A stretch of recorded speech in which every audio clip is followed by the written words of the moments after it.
Jangan menghakimi saya. Kalimat ini pasti sudah sering banget kita dengar, atau jangan-jangan kita sendiri pernah mengucapkannya. Coba bayangkan situasi seperti ini. Seorang teman berkata kepada sahabatnya, "Menurutku, keputusanmu itu kurang bijak. Aku cuma khawatir kamu bakal terluka." Tapi sebelum kalimatnya selesai, temannya itu langsung menjawab, "Siapa kamu? Jangan menghakimi hidupku." Akhirnya, percakapan berhenti di situ, tidak ada lagi diskusi, tidak ada lagi ruang untuk saling menguatkan. Sekarang ini, kalimat "jangan menghakimi" sering dijadikan tameng untuk menolak kritik, nasihat, bahkan kebenaran. Tapi pertanyaannya adalah, apakah memang ini yang Yesus maksud? Apakah Yesus benar-benar mengajarkan bahwa kita tidak boleh mengatakan sesuatu itu salah? Atau jangan-jangan selama ini kita salah memahami perkataan Yesus? Mari kita lihat jawabannya dari Alkitab.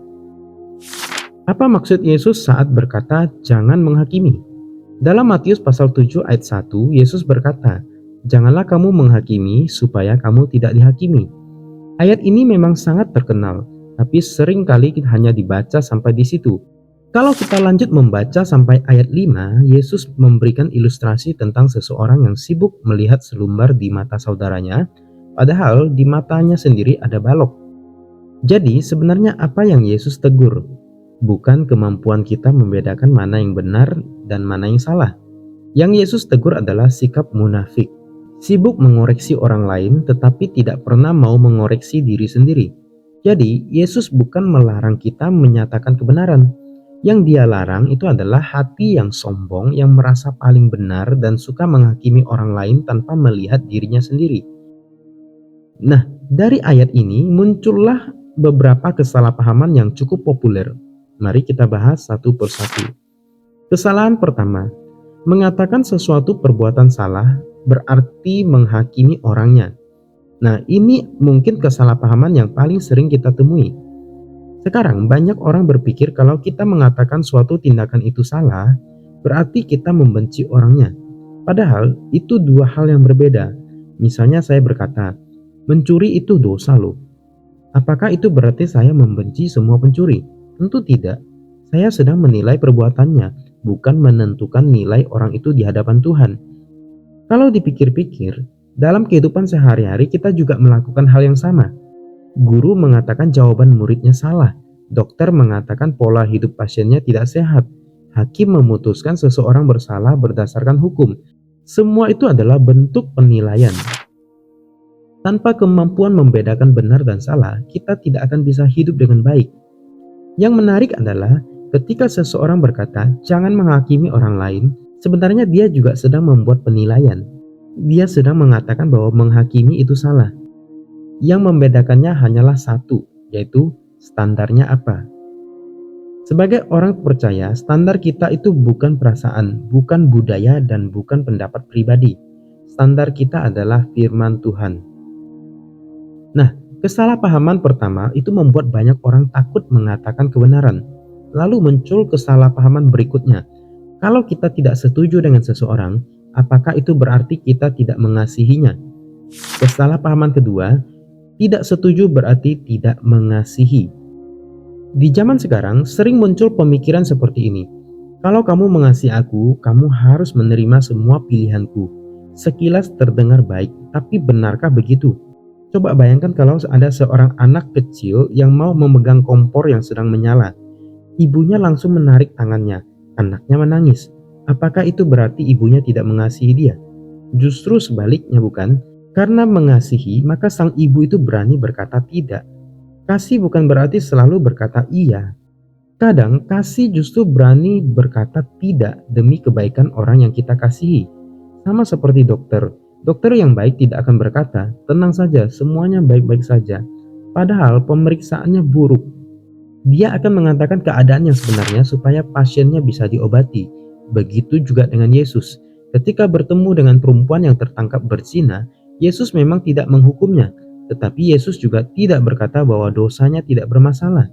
Yesus berkata, "Aku pun tidak menghukum engkau. Pergilah dan jangan berbuat dosa lagi." Lihat keseimbangannya. Ada kasih, ada juga kebenaran. Dalam Alkitab, dua hal ini tidak pernah dipisahkan. Kasih tanpa kebenaran akan berubah menjadi pembiaran, sedangkan kebenaran tanpa kasih akan berubah menjadi kekerasan. Sebagai orang percaya, kita dipanggil untuk memegang keduanya sekaligus. Masih ada satu lagi kesalahpahaman yang sering kita dengar. Kesalahpahaman yang ketiga, menegur kesalahan berarti mencampuri urusan orang lain. Budaya sekarang sangat menekankan kebebasan pribadi. Selama tidak mengganggu orang lain, semua orang merasa bebas menentukan sendiri apa yang benar dan salah. Tapi coba kita pikirkan, kalau seseorang itu mengunggah pendapatnya di media sosial, membuat video, menulis artikel, atau mengajak orang lain mengikuti pandangannya, bukankah dia sudah membawa pandangannya ke ruang publik? Begitu juga, orang lain juga berhak memberikan tanggapan.